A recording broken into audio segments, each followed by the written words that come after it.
In any city, just like this one on Australia's south coast, people go about their lives making choices that can affect their health, their family, and the community. Most of the time, they're not even aware of those choices or their associated risks. And that's where you and the ASSIST program come in. Hi, I'm John Marsden. I'm one of the co-developers of the Alcohol, Smoking and Substance Involvement Screening Test developed for the World Health Organization, which assesses the risks associated with drug and alcohol use. We found that when people become more aware of the impact their decisions are making for their health, they become much more likely to change their behavior and improve the quality of their life. So I'm thrilled to be part of this program made by nurses for nurses. And I'm going to be showing you how in just 10 to 15 minutes you can make a positive impact on someone's life simply by using the ASSIST and delivering a linked brief intervention. So let's see how it works. Mel is your average 30-year-old. She's ambitious, enjoys traveling, Here we go, girls. and likes a few drinks with her friends. Sauvignon Blanc this time. This one. So you must be getting ready to go overseas soon. Yep, only just over 3 weeks. 3 weeks? Yes. Wow. Are you ready? I'm not ready at all. No, you'll be right. So where exactly are you going? I'm just going to Vietnam, so I'm starting off in Hanoi, and then that little place where you get your suits made really cheap. So overseas, do you have to have shots or do you just take a tablet and that's it? No, you do need to get some vaccinations. You can tell she doesn't get out much. Yeah, no, I'm going to see my doctor on Monday, and he'll sort it all out for me then. So. Oh well, cheers to going overseas. Mel enjoys the night with the girls, and a few days later goes to her general practitioner in preparation for her trip. Hi, Melanie Cooper. I'm here to see Dr. Harlan. Sorry I'm late. That's all right, Melanie. The doctor's a bit late as well, so have a seat. Thank you. It's a routine visit to get vaccinations before going on holiday. What Mel doesn't know is that she's about to get a clear, focused look at her current lifestyle choices. Mel, let's come through. Thank you. Having seen her doctor, Mel's receiving her vaccinations from the practice nurse. Mel, the doctors in the practice, they'd like you to wait 15 minutes so I can observe you for any possible reaction. Okay. And while we're waiting, would you be interested in doing a lifestyle survey? What would that involve? Yeah, it's a simple questionnaire, 8 questions. Okay, Yeah, well, let's get started. Would you like to take a seat? thank you. Okay. Okay, Mel, I've got a response card so you can follow the questions with me as we go through them. So, Okay. I mean, the questions are really about your experience of using alcohol and tobacco products and other drugs across your lifetime, but particularly during the last 3 months. We're interested in knowing about your use of illicit drugs, but please be assured that this is a confidential survey and will be treated as such. Okay. So your responses are held in strict confidence. Okay, good. Great. So again, there's 8 questions, and we'll just go through them one at a time and follow your response card. Okay. Okay, the first question is, in your life, which of the following substances have you ever used? Tobacco products? Yes. Okay. Alcoholic beverages? Yes. Okay. Cannabis? No. Cocaine? No. Amphetamines, stimulants such as speed, methamphetamine, No. ecstasy? No, nothing like Okay, great. Inhalants, that would be petrol or paint thinner. So, that. No. okay. Sedatives or sleeping pills? No. Hallucinogens such as LSD or acid, mushrooms, trips? No. Okay. What about opioids? That includes the heroin and the morphine range of drugs? No, nothing. Okay. And anything else? No. Okay, great. Okay, we're on to question 2. Okay. Okay. In the past 3 months, how often have you used the substance that you mentioned? The first one would be tobacco products. And is that cigarettes? Yeah, cigarettes. Never in the last 3 months. I quit about 6 months ago. Okay, that's wonderful. Great. And what about alcohol? We go out for drinks on the weekends, so well, sometimes it's a Thursday and a Sunday as well, so it's weekly. Okay. Question number 3. During the past 3 months, how often have you had a strong desire or an urge to drink alcohol? I wouldn't say it's an urge. Just something I like to do, but not a strong desire. So never. Okay, thank you. We're on to question 4. We're halfway through the questionnaire. Okay. So during the past 3 months, how often has your use of alcohol led to health, social, legal or financial problems?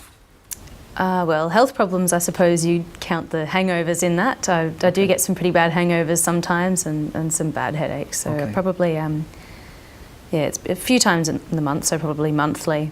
Okay. Question number 5. During the past 3 months, how often have you failed to do what was normally expected of you because of your drinking, because of your use of alcohol? Well, my boss has learnt never to schedule a meeting before 10 o'clock on a Friday morning. So, Okay.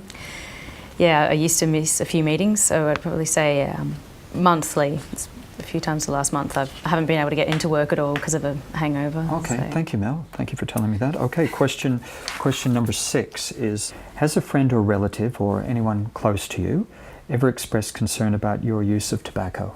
Yes, but not in the past 3 months. Great. And what about alcohol? What about your alcohol consumption? Yes, my boss pulled me up just the other week and was a bit concerned about, I'd obviously had a big night and I was missing work every so often. So Okay. Anybody else expressed concern to you? yeah, a few of my colleagues have had a few words. Okay, Mel, question number 7. Have you ever tried to cut down on using tobacco products but failed?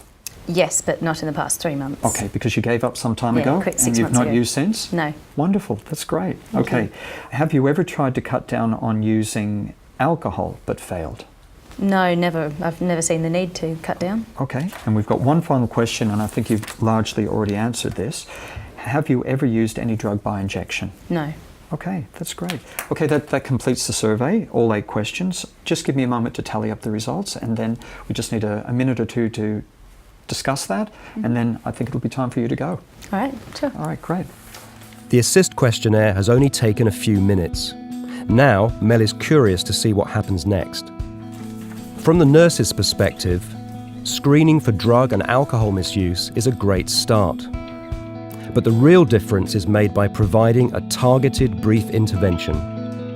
The ASSIST gives a score related to the person's risk of related harm. That score can be low, moderate, or high. Let's see how Mel scored. Okay, thanks for waiting, Mel. That's No great. Would you like to see the results? Okay. Okay, the good news is that you're in a low risk group for just about everything on the page that you can see there. And but you are in a moderate risk group for your use of tobacco, and you are in a moderate risk group for your drinking. And but you did give up some time ago. You did give up smoking, didn't you? Yeah, 6 months, yeah. That's great, wonderful. So it's really alcohol that we're concerned about today. So what does that actually mean? Well, Mel, if you look here, you're at moderate risk of these conditions. So we'll just go through them together. Hangovers, accidents and injury, premature aging, digestive problems such as ulcers or inflammation of the pancreas, indigestion, anxiety and depression, financial and work problems, difficulty remembering things or solving problems. And there are some quite severe consequences such as stroke and permanent brain injury. Right. Oh. Can you relate to any of these, Mel? Definitely the hangovers and the hangovers and headaches affecting my work. I'm surprised I didn't realise my drinking was putting me at risk of those other things. Okay, I'd like to ask you, what are some of the good things about your drinking? Oh, well, it's a social thing. You go out for a few drinks after work with the girls, and it makes you feel good. It's relaxing. Okay, so what are some of the less good things then? Hangovers are terrible sometimes.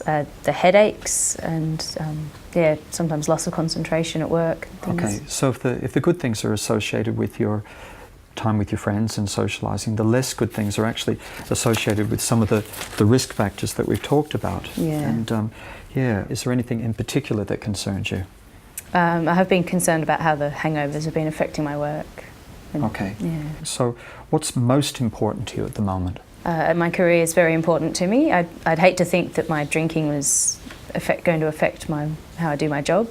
Okay, so you're ambitious?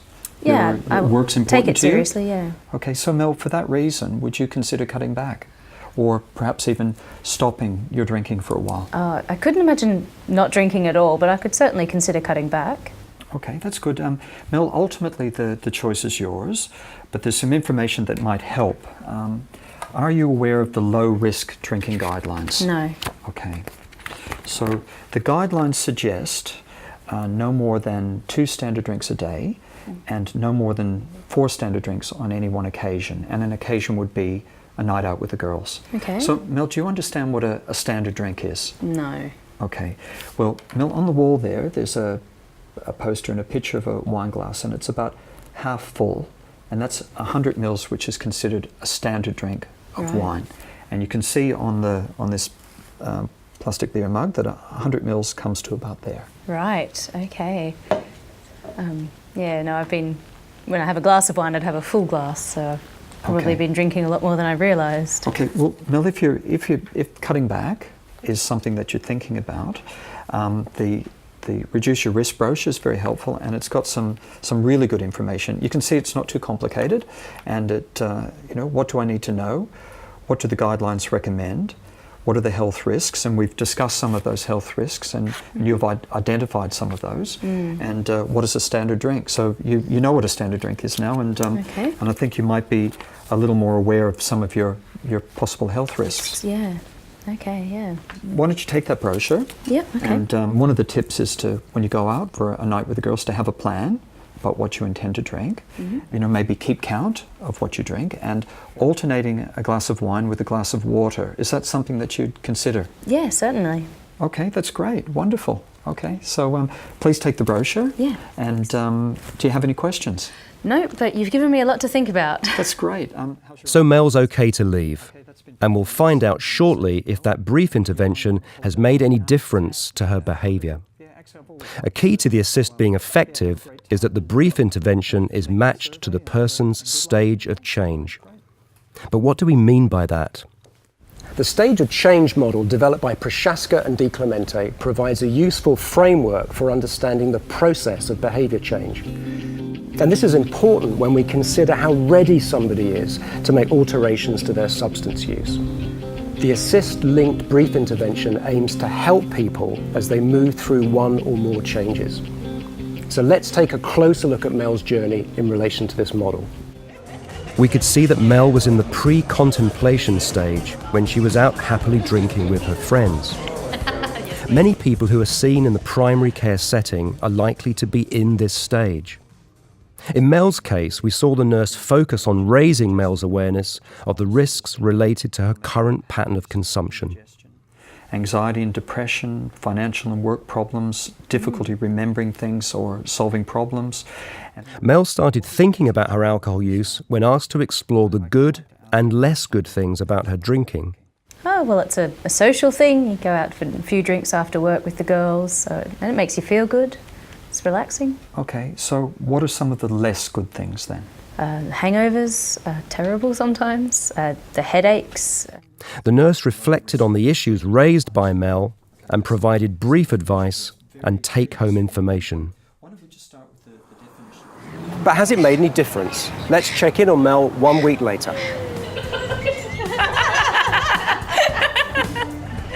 Nothing wrong with that. How did your shots go? Fine, it ached for a little while, but it's fine now. That's good. Oh, that's enough for me, thanks. Why? Oh, I've got that early morning meeting. I don't want to have a big night. It's not very much. It's about 1 standard drink. Are you pregnant? No. Just when I went to see the nurse, he was saying that actually 1 standard drink is only 100 mils of wine. So you guys have got about 2 or 3 standard drinks there. So? Okay. Just want to be careful. Anyway. Right. So what's happening with Scott while you're away? Mel had obviously done some preparation before she went out this time, as she'd planned to limit her alcohol intake. Oh, that's enough for me, thanks. We could see Mel was actively doing something about changing when she told her friends she didn't want to have a big night. Mel has put her decision to cut back into action. This can be a difficult time for people, and encouragement and support will help to maintain their decision. So this is a great start, and time will tell whether Mel will keep up the change. There is always the possibility of a relapse back to old behaviour. The key to avoiding relapse is to identify high-risk situations and have strategies for managing them. A lapse is a normal part of behaviour change. The key is to recognise it early and get back on track. Now let's turn our attention to Ben, a university student with a lot going on in his life. As you'll see, the assist also records the risks that are associated with illicit drug use. These risks might otherwise go undetected until a person is experiencing serious harm. Right now, Ben is attending a lecture. Ben is in the 4th year of a 3-year business degree. He's struggling to keep up with the workload and has failed a couple of final year subjects. His nagging cough isn't making him too popular with his fellow students, and he's clearly struggling to concentrate on the lecture. Concerned about his cough, Ben visits the University Medical Centre. Thanks for that. If you want to take a seat, we won't be long. Cheers. Hey, I was wondering if I could see a doctor. Did you have an appointment? No. I'll have to check with doctor. Can we fit one more in this afternoon? Have you been here before? Yeah, a few years ago. Well, if he doesn't mind waiting, let's make that the last one for today. Okay. Are you okay to wait? Yeah, sure. Okay. What was your name? Ben Curtis. Okay, Ben. So while you're waiting, would you mind filling out a short questionnaire? What is it? It's called the assistant. It only takes 5 to 10 minutes to complete. Yeah, okay. Great. Okay. So the instructions are on the screen. So if you just want to take a seat, fill it out and bring it back up once you're done. Thanks. Whether it's on paper or screen, people can answer the assist while waiting for an appointment. Once he's finished, Ben will be invited to speak with the nurse about his scores. Just take a seat in here for me, Ben. Thanks. Ben, my name's Louise. I'm the practice nurse. Thank you for coming today. Look, we've got a few moments before the doctor comes in to see you, so I appreciate the fact that you've actually completed the questionnaire, and I'm wondering if you're happy to go through the results. They were confidential, weren't they? Absolutely, yeah. They're definitely confidential. Oh, yeah. okay. Certainly all the information stays here in the practice, so don't worry about that. Okay. Okay, so are you happy for us to go through the results now? Yeah. Okay, all right. So I just want to draw your attention to the questionnaire, and as you'll see here, you've basically scored low-level risk for most of the substances, which is great. That's really good. Well done. But with the exception of 2, and that's cannabis and tobacco. Yeah, I kind of guess that. Okay, so expected? Yeah. It's all confidential, right? Absolutely. Yeah. Okay. As I said, look, rest assured, it's confidential. This is about just giving you some information and perhaps seeing, in what way I might be able to, to support you or to assist you. Right. Okay. Yeah. So, what does the scores actually mean? In terms of your cannabis use, do you mind if we talk about your cannabis use? Yeah, it's okay. You're okay with that? Yeah. Okay, all right, great. So going by the screen results, what it actually says is that the pattern that you're using, the cannabis, can actually potentially cause you harm, if not already. So you're actually in the moderate risk of harm. So people who use cannabis regularly, the problems that are associated with the use, and you may already be familiar with this, are things like problems with attention and motivation. As you can see there, anxiety. Sometimes people experience panic. They may experience depression. Yeah. Things like asthma and bronchitis. I'm just wondering if any of these are a concern for you? Well, I came into the doctor to check out this cough, so I guess that might be the cause of it. Okay, so you think cannabis is related? That's related to cannabis? Yeah, probably. Yeah. Yeah. Okay then. So it seems to be bothering you, that cough. Yeah, I've had it for a while now. Yeah. Okay. So tell me, Ben, what do you think the good things are about you using cannabis? I guess it helps me to get to sleep at night.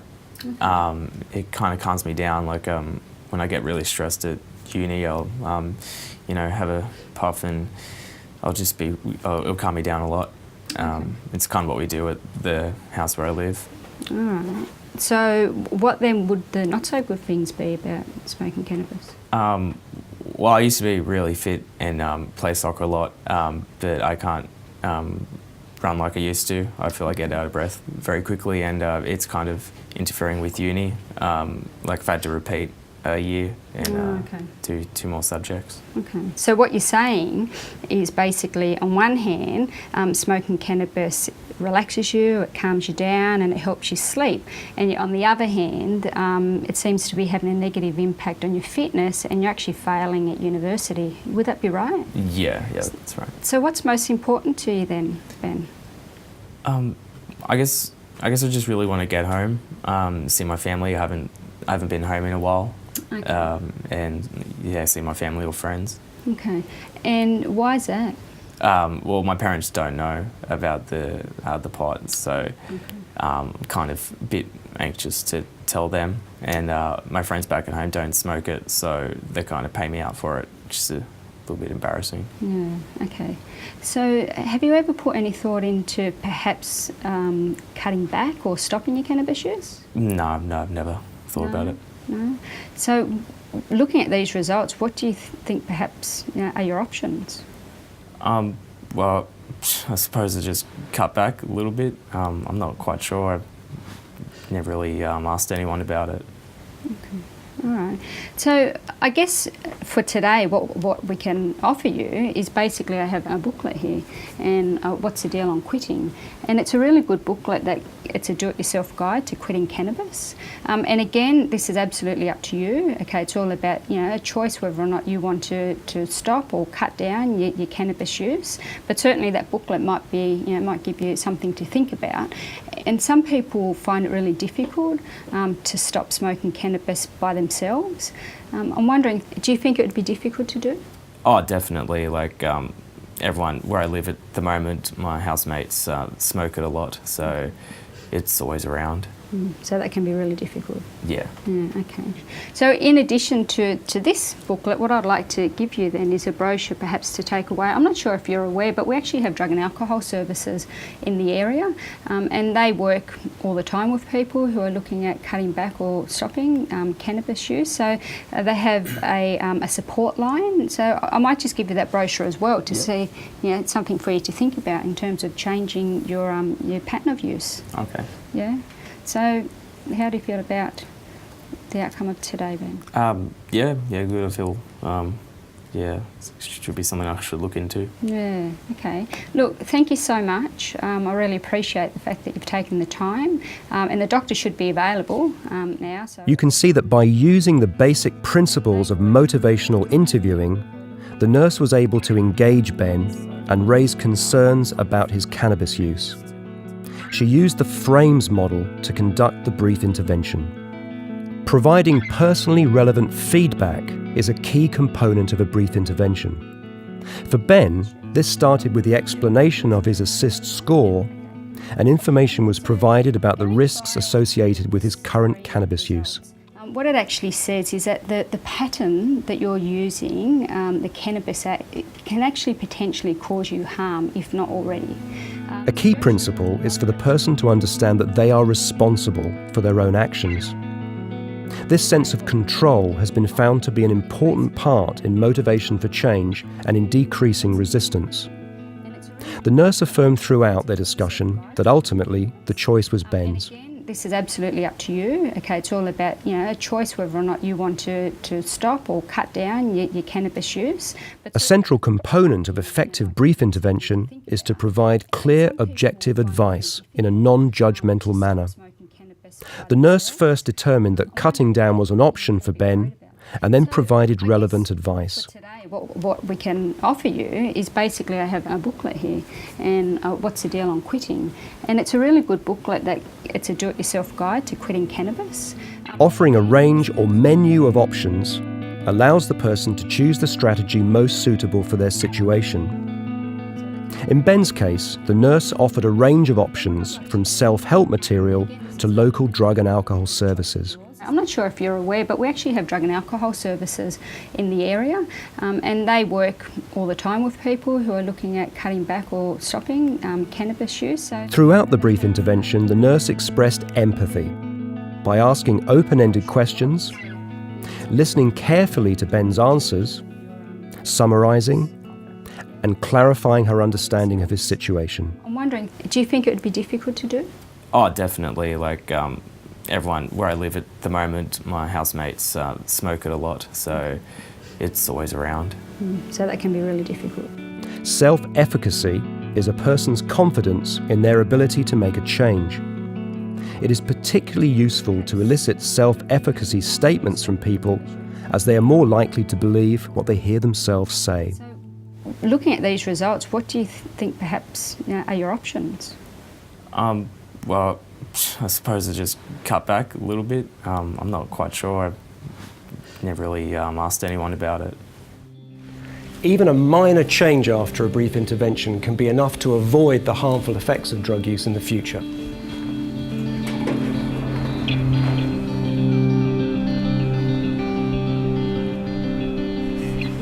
Although Ben has a long road ahead, he's certainly taking some positive steps.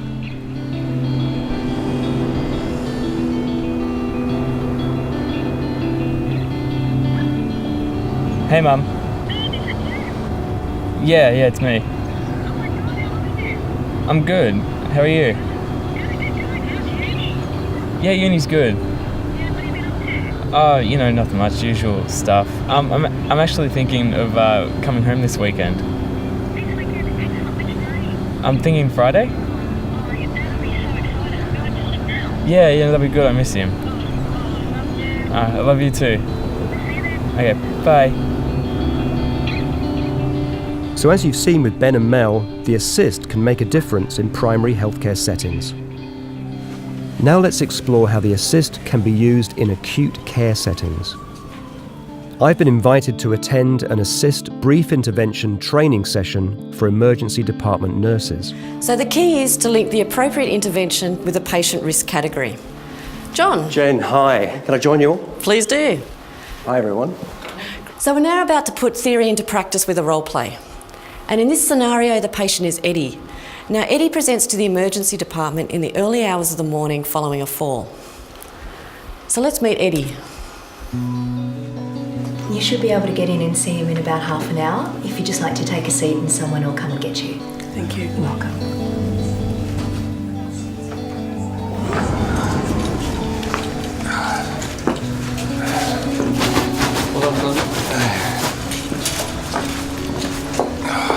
You all right? Dad, please, stop it. You got your Medicare card? It's in my wallet.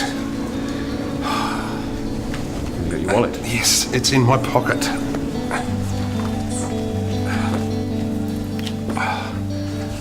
I need to see a doctor. I've hurt my leg. All right, have you got your Medicare card there? Yeah.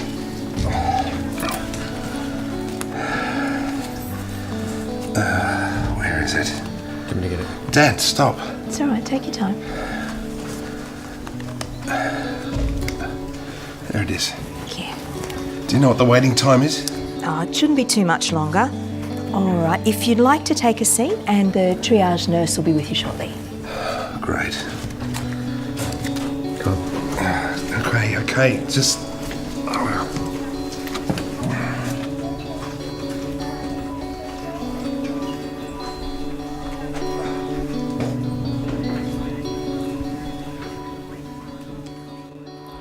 So let's do a role play. One person play the role of the nurse who's looking after Eddie the following day. You find a great opportunity just before lunch to administer the Assist. For the person playing the role of Eddie, there's more information about him in your workbook. Go.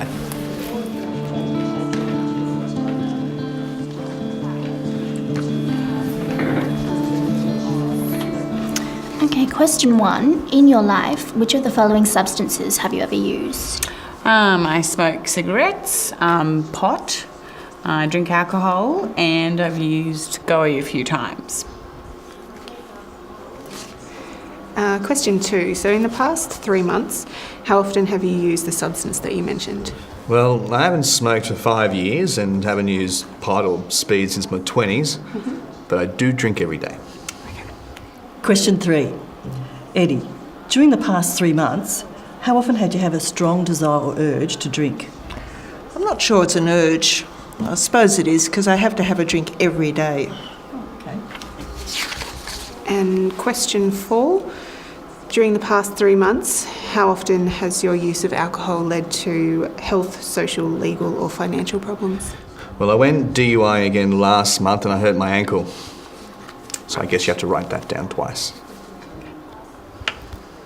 And question 5. During the past 3 months, how often have you failed to do what was normally expected of you because of your alcohol use?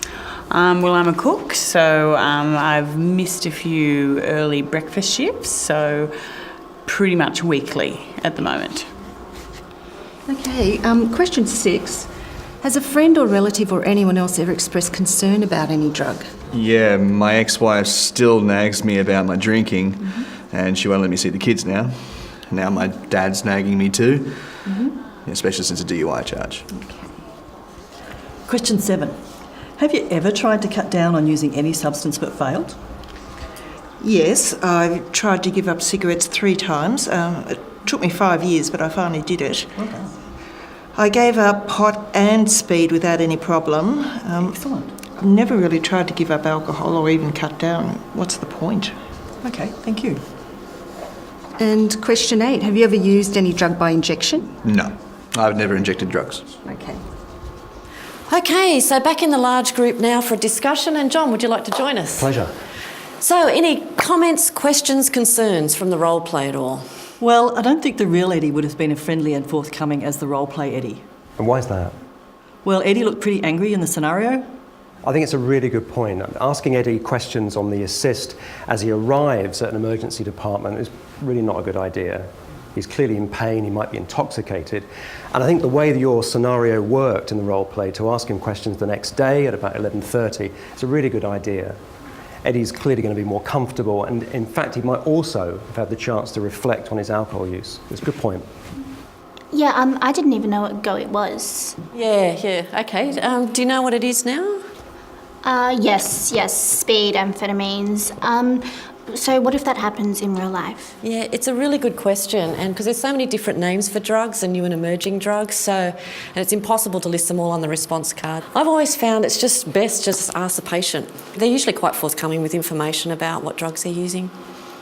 Any other questions, comments? All right. Okay, the big question, in what risk category did Eddie score? High. Everyone agrees? Good. Okay. So I want you to think about your own practice now. What would you do next? Ring the drug and alcohol team? Ring the drug and alcohol team. Perhaps. Can anyone think of something before that? Do a brief intervention. Brief intervention. Excellent. Now, what would be the focus of your brief intervention, do you think? I think to help Eddie raise concern about his alcohol use and perhaps get him to agree to have a further assessment with the service. Terrific. Okay. So back in your pairs, let's do a brief intervention. Shall we? Yeah. Have a think about the situations where you can use the assist. Practicing with a linked brief intervention is a great way of building your confidence. As we've discovered with Mel, Ben and Eddie, there are various situations where a nurse can ask a person about their drug and alcohol use. The assist starts that conversation. It gathers information about individual risk and it helps to motivate change. Whether in private practice, a medical centre, a hospital or any other healthcare related environment, the assist followed by a targeted brief intervention helps nurses to make a difference. So now it's over to you. Who knows the impact you'll make in encouraging people to make a different choice?